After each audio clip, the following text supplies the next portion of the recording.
സക്കറിയ പ്രവാചകന്റെ പുസ്തകത്തിൽ നിന്നുള്ള വായന 7-ാം അധ്യായം 1 മുതൽ 14 വരെയുള്ള തിരുവചനങ്ങൾ.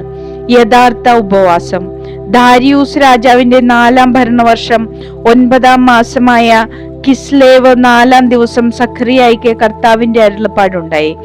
കർത്താവിന്റെ പ്രീതിക്കായി പ്രാർത്ഥിക്കാൻ ബഥേൽ നിവാസികൾ ഷെരേസറിനെയും രംഗെമെലേക്കിനെയും അവരുടെ ആളുകളെയും അയച്ചു. അനേക വർഷങ്ങളായി ഞങ്ങൾ ചെയ്തു പോന്നതുപോലെ 5-ാം മാസത്തിൽ വിലാപവും ഉപവാസവും ആചരിക്കണമോ എന്ന് പ്രവാചകന്മാരോടും സൈന്യങ്ങളുടെ കർത്താവിന്റെ ആലയത്തിലെ പുരോഹിതന്മാരോടും ആരായാൻ അവരെ ഏൽപ്പിച്ചു. അപ്പോൾ സൈന്യങ്ങളുടെ കർത്താവ് എന്നോട് അരുളി ചെയ്തു, നീ ദേശത്തെ ജനത്തോടും പുരോഹിതന്മാരോടും പറയുക, നിങ്ങൾ കഴിഞ്ഞ 70 വർഷമായി 5-ാം മാസത്തിലും 7-ാം മാസത്തിലും വിലാപവും ഉപവാസവും ആചരിച്ചത് എനിക്ക് വേണ്ടിയായിരുന്നുവോ? നിങ്ങൾ തിന്നുകയും കുടിക്കുകയും ചെയ്യുന്നത് നിങ്ങൾക്ക് വേണ്ടി തന്നെയല്ലേ?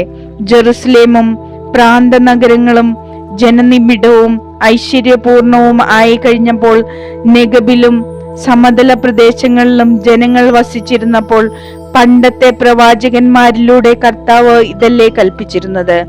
കർത്താവ് സഖറിയായോട് അരുളി ചെയ്തു, സൈന്യങ്ങളുടെ കർത്താവ് അരുളി ചെയ്യുന്നു, സത്യസന്ധമായി വിധിക്കുക, സഹോദരർ പരസ്പരം കരുണയും അലിവും കാണിക്കുക, വിധവയെയും അനാഥനെയും പരദേശിയെയും ദരിദ്രനെയും പീഡിപ്പിക്കരുത്, നിങ്ങളിൽ ആരും തന്റെ സഹോദരനെതിരെ തിന്മ നിരൂപിക്കരുത്.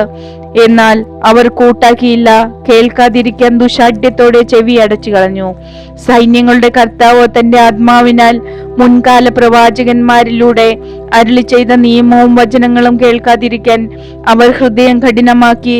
അതുകൊണ്ട് സൈന്യങ്ങളുടെ കർത്താവിന്റെ ക്രോധം അവരുടെ മേൽ പതിച്ചു.